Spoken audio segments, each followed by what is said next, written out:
in the sales world, there's always like a couple types of personalities that can be successful.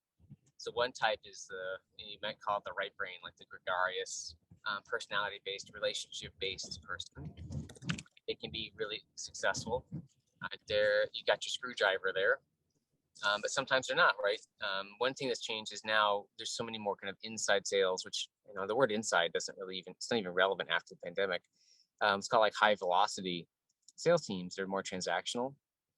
And there, it's less about the personality in someone being gregarious, which always helps, but really more about systems and organization. And so let's call it more like the left brain style. And that was really more my style, which works really, really well at Salesforce and in other companies. And so it's not, let's call that the pliers, right? So it's not that gregarious is bad or, analytical, repressed is good or bad. It's like, what's the right personality for the right situation? And if you have a high velocity sales team, let's just talk about a manager. It's better to have a manager who is, let's call it like, I'll just use the word boring, but organized, although those don't have to go together, than someone who's gregarious and unorganized. Of course, in the perfect world, you probably want your pilot and your co-pilot. So someone who has, especially these days when things are remote, right? You really need to be able to balance both. I think in the past, you could get away with one or the other, right? So gregarious relationship-based enterprise sales is kind of the stereotype, and super organized on the transactional selling, whether it's inside, inside selling or prospecting. But it's different now with everyone. There's so much more remote work, and the challenge of communicating personality or humanity or kind of, vibes, or I don't know what the right word is, across that.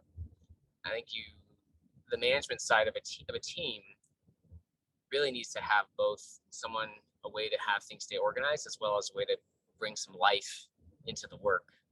So it's not just, doesn't feel like just an assembly line and people just robots and cogs in the machine. Especially the younger, I don't know if it's Gen Z or whatever the next gen is. Younger people are like, why am I doing this? This work sucks. It just feels robotic. And that's good. It's going to force our society to relook at work over, very early stages, and how to make things fit more, be a little more human. That works just a bit, I don't say humane. Aligns with humans a bit better. Like more buyer-centric? More buyer-centric and more seller-centric.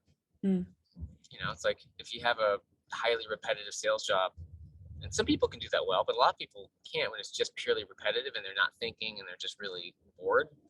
And there's always going to be jobs like that. But in a lot of these jobs where we're reaching out to senior people and getting meetings, they're not going to be successful. And if it's just draining to that person, they're not going to be able to do their best if they're feeling like their soul's getting sucked. So I'm saying there's going to be a grind in a lot of these jobs, but having a management culture, company culture that adds life to whatever they're doing is something that's going to be just as important as having process.